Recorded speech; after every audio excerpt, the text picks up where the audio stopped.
우리 같이 엎드려 인사합니다. 여기서는 말씀처럼 모든 것이 하나님의 은혜입니다.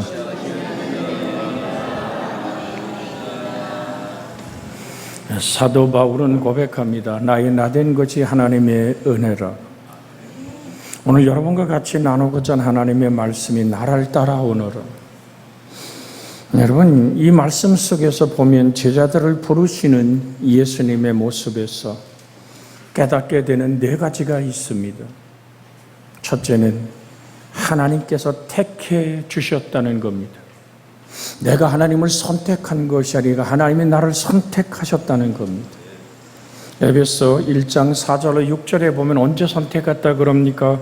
곧 창세전에 그리스도 안에서 우리를 택하사 우리로 사랑 안에서 그 앞에 거룩하고 흠이 없게 하시려고 그의 기쁘신 뜻대로 우리를 예정하사 예수 그리스도로 말미암아 자기의 아들들이 되게 하셨으니 이는 그가 사랑하시는 자 안에서 우리에게 거저 주시는 바 그 은혜의 영광을 찬송하게 하려는 것이라고.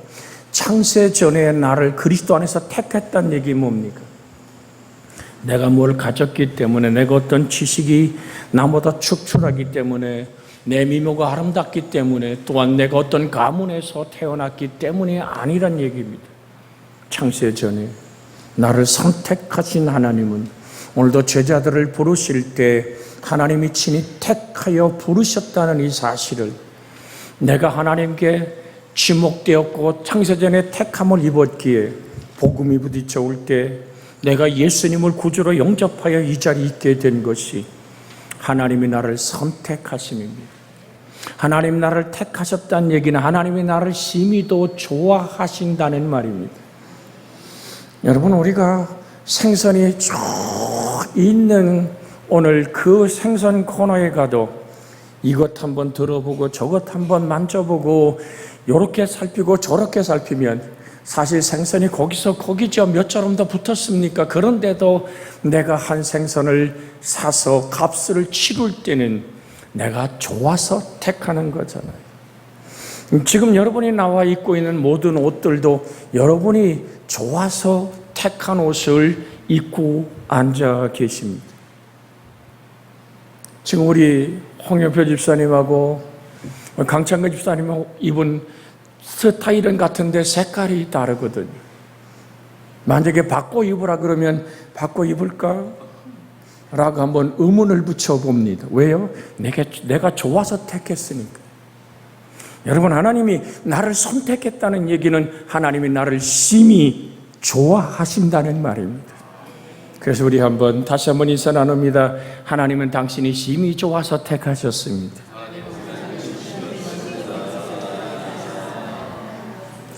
할렐루야. 하나님이 나를 심히 좋아 택하신 그 좋으신 하나님.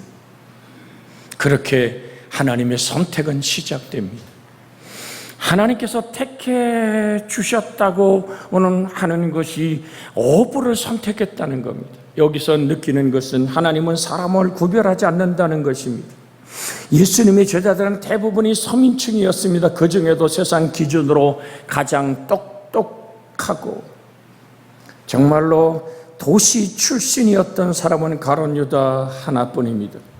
그는 영리했고 그래서 회계를 맡았습니다. 그러나 그에게는 끝까지 같이 하지 못하는 자기 스스로가 하나님과 함께 인생을 끝마치지 못합니다. 왜? 그는 영의 눈이 닫혀 있었기 때문입니다. 성경의 대표적인 예가 뭡니까? 예수님에게 옥합을 깨뜨려 머리부터 발끝까지 붓는 사건이 드러났습니다. 그때 뽀록 화를 내면서 그것을 계산해 적은 300데나리온이나 하는 값을 저렇게 깨버리느냐. 주님은 당신 가시는 그 길, 십자가의 길을 예비했다라고 어디든지 복음이 전파되는 곳마다 그 여인의 이야기를 하라고 말합니다. 인간의 허비와 하나님의 허비는 다릅니다. 주를 섬겨 사랑하는 여인의 고백. 여러분, 도대체 300데나리온이 얼마나 되길래 그렇게 제자들이 모두 합심해서 화가 났을까요? 지금으로 계산하면 2억 4천만 원 정도 됩니다. 그렇게 한 번에 2억 4천의 향을 깨뜨려 온 생명을 다하여서 모았던 인생을 깨뜨려 하나님의 놀라운 장례를 준비하던 여인의 신앙의 고백, 주님이 그것을 흠양하셨습니다. 주님과는 마지막 길에 이제 곧 한 주도 안 남은 십자가의 그 길을 가시는 주님은 그 여인의 자기의 장례를 준비해 쏟아붓는 향료에 하나님의 뜻 앞에 당신을 내어 놓았습니다. 똑똑한 가라니어들, 오늘 사랑하는 여러분, 그래서 드리는 겁니다. 유다의 이 선택은 정말로 계산적이고 가난한 자에게 나눠줄 것을 그럴 때 성경은 뒤에 각조를 답니다. 저는 도적이라. 하나님의 성전, 즉 예수 그리스도에게 헌물된 모든 것을 슬쩍 자기 주머니에 집어넣는 도적이라고 말합니다. 결국 그는 은 30이에요. 여러분, 2,400만 원의 예수 그리스도 팔아먹은 일들로 목을 메고 맙니다. 저는 이 말씀을 드리는 것은 나를 선택하신 좋으신 하나님의, 우리는 단순하게 좋게 순종하는 하나님의 부름 앞에 서 있는 여러분과 제가 되기를 주 예수의 이름으로 부탁을 드립니다. 신명기 7장 6절에 보면 너는 여호와 네 하나님의 성민이라. 네 하나님 여호와께서 지상 만민 중에서 너를 자기 기업의 백성으로 택하셨나니라고. 신명기 7장 6절에 하나님은 우리를 선택하시고 우리를 하나님의 거룩한 축복의 백성으로 기업으로 삼으시는 하나님의 놀라운 선택하심. 내가 잘나서가 아니라, 내 가문이 좋아서가 아니라, 내가 남들보다 특출한 어떤 지혜와 학위를 갖고 있음이 아님을 기억하십시오. 오늘 사랑하는 여러분, 교회는 머리 좋고 똑똑하고 학벌이 있고 직업이 좋고 계급이 높은 자, 그리고 그 모든 것을 갖춘 자를 택하는 것이 아닙니다. 성경은 뭐라고 얘기합니까? 요한복음 3장 16절 같이 한번 암송해 볼까요? 하나님이 세상을 이처럼 사랑하사 독생자를 주셨으니 이는 누구든지 저를 믿는 자마다 멸망하지 않고 영생을 얻게 하려 하십니다. 누구든지 어떤 사람이든지, 어느 민족의 사람이든지, 어떤 피부의 색깔을 가졌든지, 그가 어느 시대의 사람이든지 예수 그리스도를 구주로 고백하며 믿는 순간 절대적으로 소망이 단절된 영원한 죽음에서 벗어나 영생을 얻게 하신다고 말씀합니다. 오늘 사랑하는 여러분, 하나님은 그런 것에 이 세상에 어떤 가치의 기준을 두지 않고 그물질하는 어부를 택했습니다. 그리고 제자를 삼았던 것입니다. 또 하나 여기서 우리가 예수님의 선택함을 보면 또 하나 깨달아지는 것은 하나님은 할 일이 없는 사람을 부르지 않고 열심히 살고 있는 사람을 부르셨다는 사실입니다. 성경에 보면 베드로와 그의 동생 안드레가 고기 잡는 중에 부르심을 받았습니다. 그 다음에 요한 형제는 부를 때에도 그는 그물을 깃고 있는 두 사람을 부르셨습니다. 놀고 있는, 할 일 없는 사람을 부른 것이 아니라 열심히 일하는 사람을 택하시는 것을 볼 수 있습니다. 제가 전임지에 있을 때 그 집의 외아들이었습니다. 신학대학을 간다고 그래요. 그래서 제가 물었습니다. 왜 신학대학을 가냐? 그랬더니 일반 대학에 모두가 떨어져서 이제는 갈 곳이 없기 때문에 간다고. 제가 만류했습니다. 하나님의 종은 모든 대학 다 떨어지고 갈 곳 없어 가는 곳이 아니라, 그 어머니가 팔짱 걷어붙이고 나와 한바탕 붙었습니다. 해달라면 해주지, 왜 추천서 안 써주고 그렇게 하냐고. 결국은 제가 저도 추천서를 써줬습니다. 결론을 얘기해 드립니다. 그 아이는 지금 목회하지 않습니다. 하나의 스펙으로서의 대학의 졸업장을 갖기 원하는, 아니거든요. 할 일 없는 사람을 하나님이 쓰시는 것이 아닙니다. 할 일 없어서 하는 것이 여러분이요 하나님의 사명의 길이 아닙니다. 놀고 있는 사람, 할 일 없는 사람을 하나님을 부르지 않습니다. 열심히 일하는 사람을 택하시는 것을 볼 수 있으면 어떤 상황에서든지 우리는 열심히 살아야 합니다. 직업이 있든 없든 우리는 열심히 살아야 합니다. 정말 환경이 좋든 나쁘든 상관없이 자기에게 주어진 일을 충성스럽게 하는 사람에게 하나님은 하나님의 일을 맡기신다는 사실을 기억하십시오. 디모데전서 1장 12절에 보면 나를 능하게 하신 그리스도 예수 우리 주께 내가 감사함은 나를 충성되이 여겨 내게 직분을 맡기심이니. 하나님이 여러분과 저를 충성되이 여길 수 있는 하나님 아버지의 눈에 합한 자, 내가 다윗을 만나니 내 맘에 합한 자라고 말씀하던 그 하나님은 끝없이 당신의 능력을 공급해 주시고 하나님의 은혜의 사람으로, 축복의 사람으로 세워 가시는 것입니다. 몸에 가시가 박혀 옴짝달싹도 못하며 자기 인생 속의 아픔을 호소하던 바울은 이렇게 고백합니다. 내게 능력 주시는 자에서 내가 모든 걸 할 수 있느니라. 빌립보 4장 13절의 말씀입니다. 나는 부요하고 가난에도 처해봤고 전교하고 비천한 데도 처해봤습니다. 나는 그곳에서 일체의 비결을 배웠습니다. 바로 하나님으로 사는 인생의 길을 배웠던 것입니다. 그래서 바울은 소리쳐 말합니다. 내가 내 힘으로 사는 것, 열심을 다해서 온 마음을 다해 사는 것 같지만 실제로 내가 사는 것은 내게 능력 주시는 예수 그리스도의 능력 안에서 내가 모든 것을 할 수 있습니다. 오늘 사랑하는 여러분, 예수님은 형제를 부르셨습니다. 베드로와 안드레, 세베대 아들 야고보와 요한을 부르셨습니다. 이들은 형제들입니다. 여기서 우리는 예수님의 부르심의 새로운 모습을 볼 수 있습니다. 하나님의 은혜 안에 살아가면서 제가 목사의 길을 걸을 때 하나님은 제 하나밖에 없는 아들을 목사로 부르셨습니다. 아버지도 아들도 지금 목사의 길을 걸어가고 있습니다.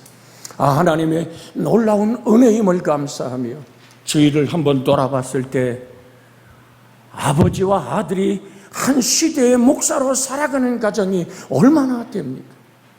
제 주위에 그렇게 많지 않습니다. 그런 하나님의 선택하심에 우리는 순종하며 이 길을 갑니다. 그렇다면 예수님이 어떻게 불렀습니까?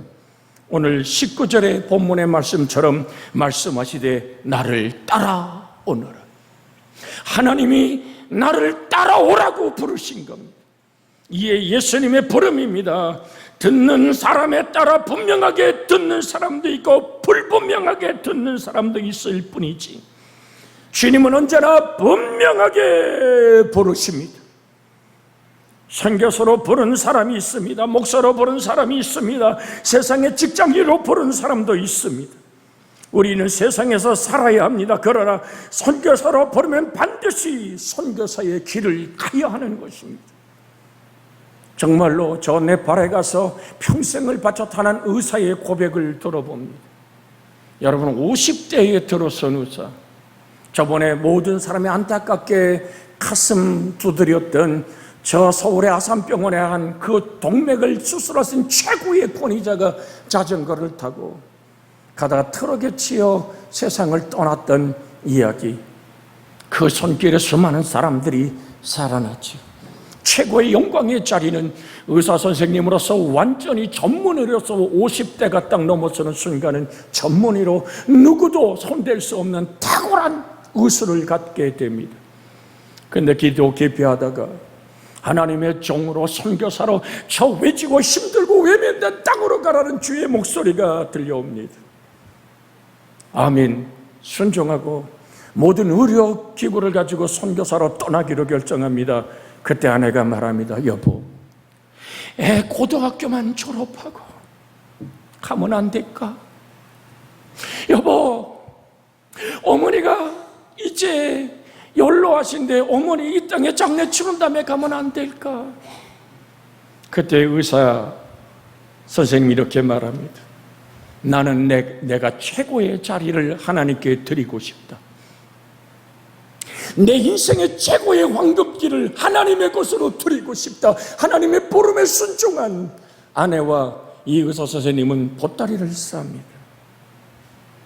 저 하영조 목사 교회에서 선교사로 파송된 이 의사 선생, 여러분, 떠나는 겁니다.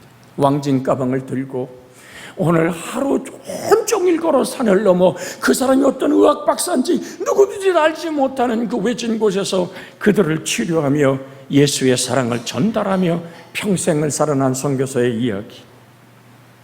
여러분, 우리가 부름받은 그 자리로 우리는 확실하게 그 길을 걸어가야 합니다. 목사로 안수받는 순간, 저는 항상 후배 목사에게 그렇게 얘기합니다. 저도 또한 지금 목사로 성만찬을 집례하기에 가운을 입고 서 있습니다. 저는 이렇게 해석합니다. 그것은 가운이 아니라 너의 죽을 때 입는 수이다. 내가 그리스도와 함께 죽지 아니하고는 이 성직을, 내가 이 땅을 이별하기까지는 이 성직을 내려놓을 수 없기에, 저번에 아들놈이 왔을 때 얘기했습니다. 아들 목사에게, 아들아, 성직자가 무슨 뜻인지 아느냐? 아들이 조용히 제 얼굴을 쳐다볼 때, 여러분, 의사는 의사만 의술 얘기하고 목사는 목회 얘기만 합니다. 예수 그리스도만을 재산으로 상속받은 자가 성직자니다. 오직 사나 죽으나 우리 몸에서 그리스도 예수가 존귀게 된 것 외에는 다른 길을 쳐다보지 마라. 오늘 사랑하는 여러분, 반드시 그 일을 해야 합니다. 일꾼은 자기에 맡긴 사명을 감당해야 합니다. 이렇게 하나님이 부르시는 영역은 여러 가지지만 부름의 내용은 누구를 막론하고 똑같습니다. 다시 말하면 나를 따라오너라입니다. 즉 주님을 따르라고 하는 것입니다. 우리의 목표는 세상을 따르는 것이 아니라 예수님을 따라가는 것입니다. 그래서 고린도전서 4장 1절로 2절에 사람이 마땅히 우리를 그리스도 일꾼이요 하나님의 비밀을 맡은 자로 여길지어다. 그리고 맡은 자들에게 구할 것은 충성이니라. 오늘 사랑하는 여러분, 그러면 예수님은 우리는 어떻게 부르셨습니까? 예수님은 나를 따르라고 하셨는데 어떤 모습을 따라가야 한단 말입니까? 누가복음 22장 27절에 주님은 이렇게 말씀합니다. 앉아서 먹는 자가 크냐? 섬기는 자가 크냐? 앉아서 먹는 자가 아니냐? 그러나 나는 섬기는 자로 너희 중에 있노라. 주님은 항상 그 자리에 서 있습니다. 앉아서 대접받고 그렇게 모든 사람에게 존경받는 그 자리가 아니라 서서 섬기는 모습으로 허리에 수고를 두르고 대야에 물을 떠서 당신의 제자들의 발을 닦는 주님의 섬김은 이 생의 모든 고달픔과 아픔을 씻어내는 유일한 평강은 예수 그리스도로부터만 온다는 사실을, 그래서 우리는 복음의 전달자입니다. 예수님은 우리를 어떤 목적으로 부르셨기에 우리는 주님을 따라가야 합니까? 그렇게 섬김의 자리에 서서 주님 무엇을 이뤘단 말입니까?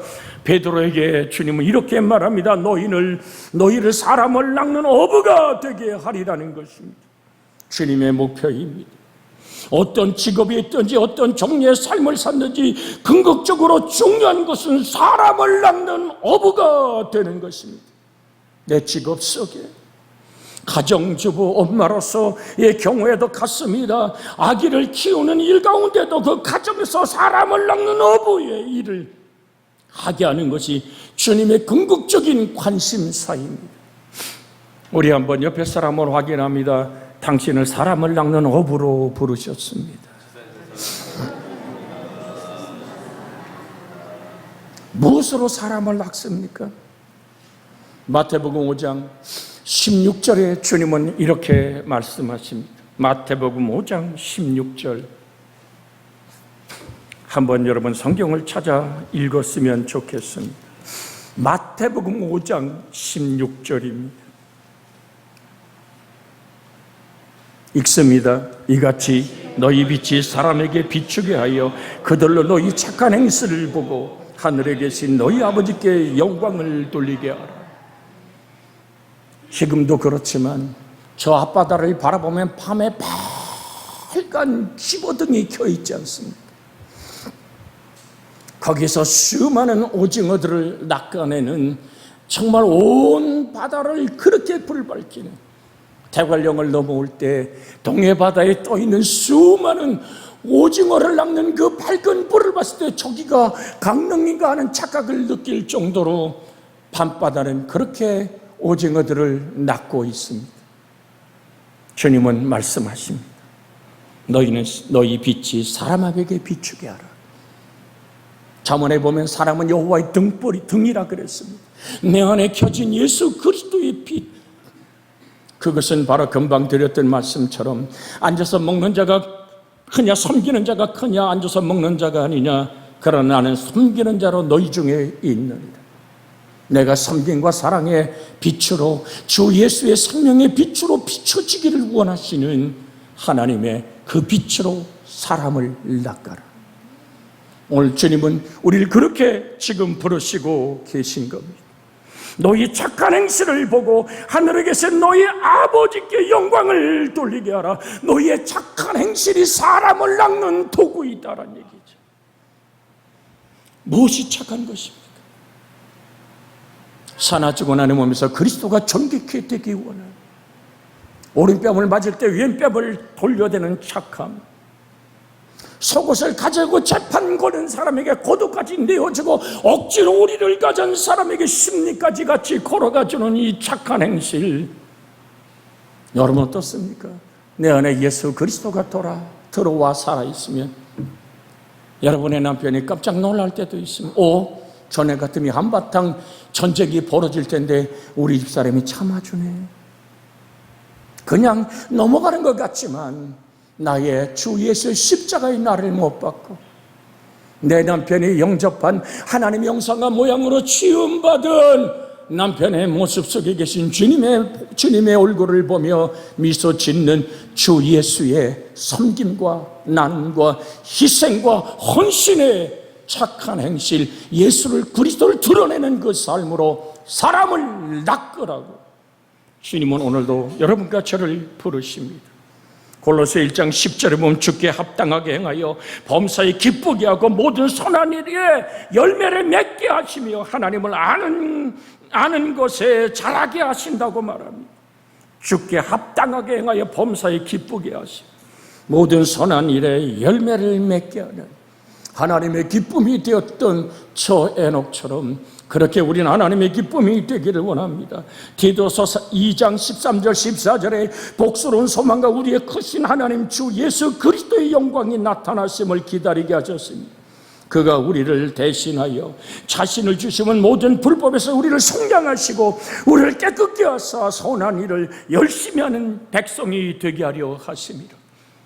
하나님이 몸을 깨뜨려 피를 쏟듯 이번에 갈멜산 성에 왔던 강사님이 썼던 4권의 책을 사서 지금 계속 읽고 있으며, 저하고는 그렇게 언어가 같지 않습니다만은 제가 받은 은혜가 뭐냐면 하나님은 시퍼렇게 살아계시고 교회에서는 예수 그리스도의 피비린내가 나야 된다는 얘기를 들을 때 저는 하나님의 보혈의 피로 뜨거워진 가슴으로 그 언어를 해석해 보며 저 가슴 속에 예수 그리스도의 정말로 피비린내가 저 영혼을 붙들고 있기에 하나님이 쓰신다는 생각을 가지고 책을 읽다 여러분의 목사 또한 무릎을 꿇고 주님의 속량하신 그 사랑의 값을 알 수 있는 은혜를 잊지 않게 해달라고 무릎 꿇어 봅니다.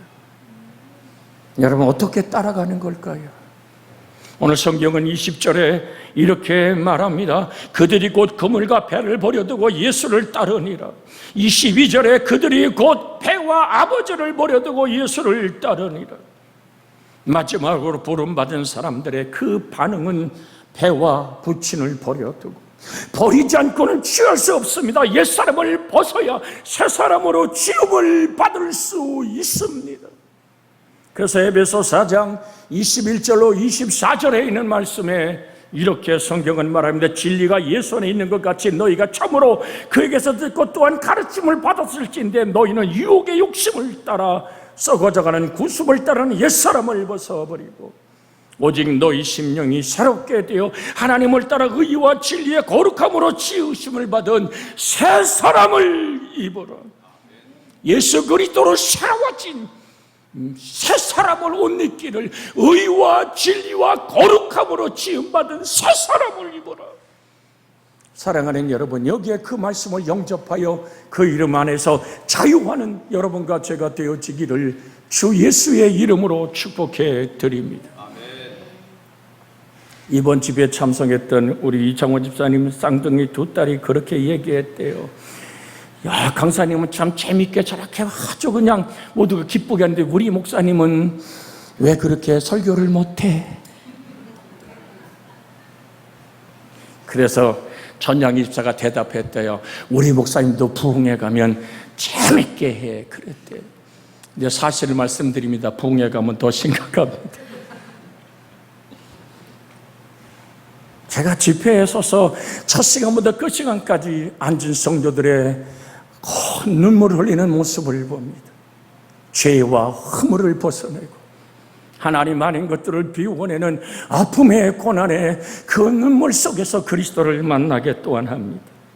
사랑하는 여러분, 무엇을 벗어야 됩니까? 베드로와 안드레는 생업의 수단인 그물을 버렸습니다. 야고보와 요한은 그들의 재산인 배와 아버지를 버렸습니다.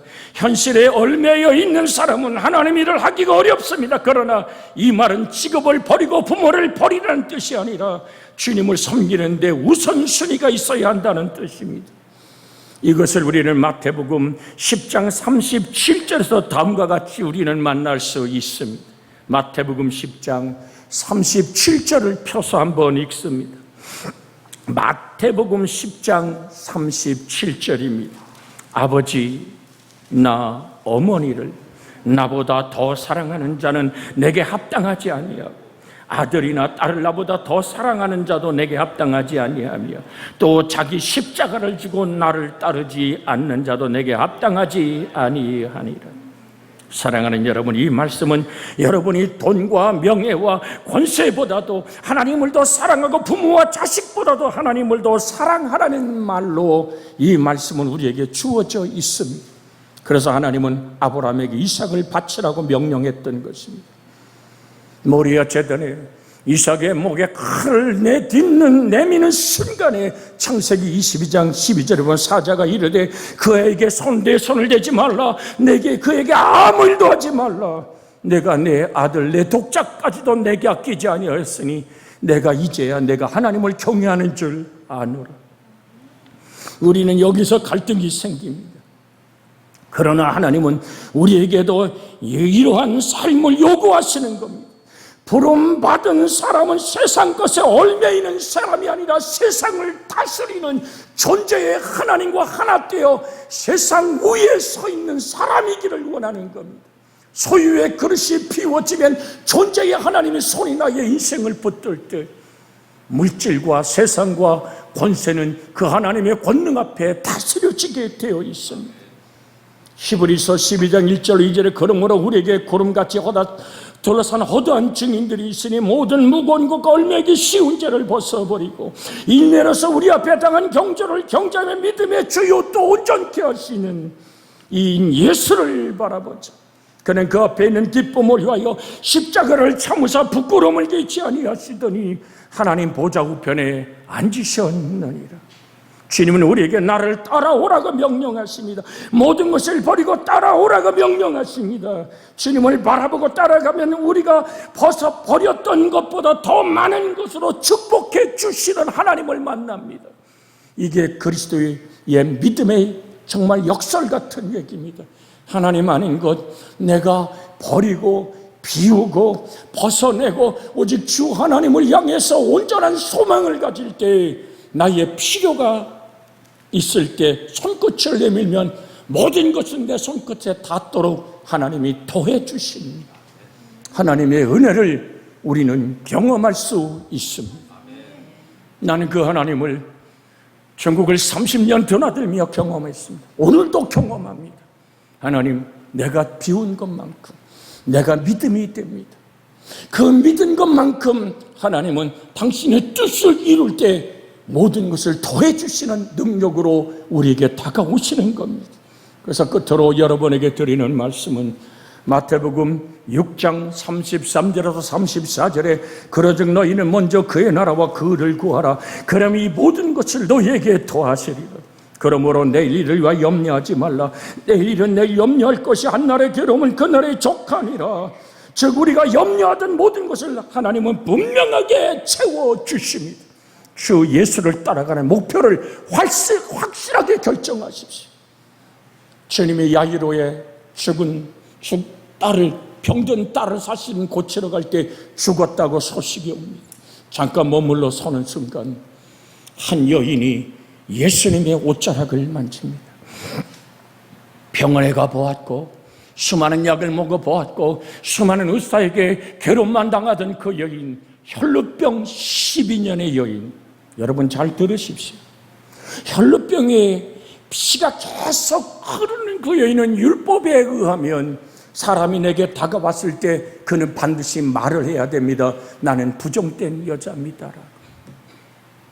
그것을 숨기고 그 사람이 누군가 그의 옷자락이나 그의 삶 속에 하나 되면 그 또한 부정되게 돼요. 돌을 맞을 수가 있습니다. 그런데 이 여인이 예수님을 빼곡하게 둘러싼 무리들과 부딪혀가며 헤쳐가며 예수님의 옷자락을 붙잡은 겁니다.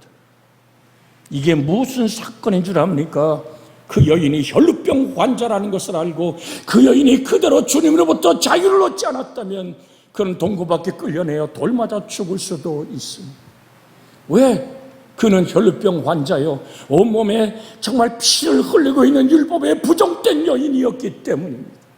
그러나 분명한 목표는 내가 예수 그리스도를 만나리라. 죽으면 죽으리라는 에스더와 같이 그는 예수님의 옷자락을 만지며 내가 나을 걸 믿을 때 주님은 그 다리에 멈춰 소금합니다. 누가 내 옷자락을 만졌냐고. 그의 혈루병은 치유되었고 여인은 숨김없이 무릎을 꿇고 내가 그랬노라고 말할 때 주님은 내 믿음이 너를 구원했다고 선포해 줍니다. 질병의 치료를 넘어선 하나님과 하나 되어지는 영생의 구원을 얻은 여인의 분명한 발걸음처럼 오늘 우리는 나를 따라오너라 하시다. 모든 것을 버리는 하나님보다도 사랑하는 것 없음을 주님만 버리면 족함으로 하나님의 사랑을 하면 충분함으로 우리에게 주어진 소명의 길을 걸어가는 여러분과 제가 되어지기를 주 예수의 이름으로 축복해 드립니다. 이제 내가 주를 따라가길 원합니다. 나를 택하신 하나님께 고백하는 합심의 기도가 있습니다. 주여, 자비하신 하나님, 나를